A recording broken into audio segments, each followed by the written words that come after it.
पाकिस्तान के energy sector में या I would say power sector में हम एक क्राइसिस से दूसरे क्राइसिस में जा रहे हैं।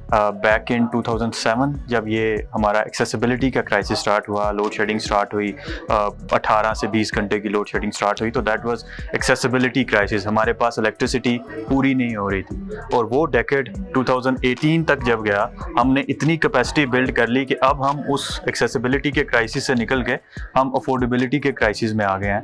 आई मीन कैपेसिटी इतनी ज़्यादा है और उस कैपेसिटी को हमने ओवर कैपेसिटी कर दिया है और उस कैपेसिटी की कैपेसिटी पेमेंट्स जो है वो पे करनी पड़ी हैं। और अब एक्सेसिबिलिटी तो है लेकिन हमारे पास अफोर्डेबिलिटी का इशू है। तो आई वुड से कि पाकिस्तान के एनर्जी सेक्टर में ये जो क्राइसिस टू क्राइसिस एक जंग चल रही है, from accessibility crisis to affordability crisis, it will keep on going. हमें इसको जो है लॉन्ग टर्म प्लानिंग से सॉल्व करना होगा। 3 इश्यूज़ को समझना होगा। पहला जनरेशन, ट्रांसमिशन और उसकी डिस्ट्रीब्यूशन।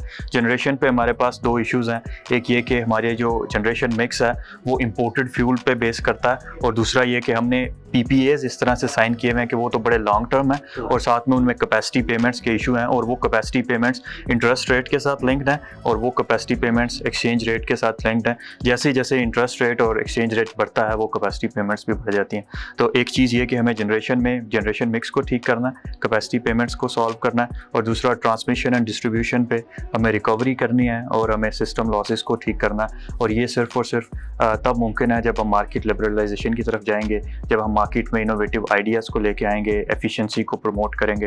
ये मार्केट लिबरलाइजेशन और थ्रू प्राइवेटाइजेशन जो है वो हो सकता है।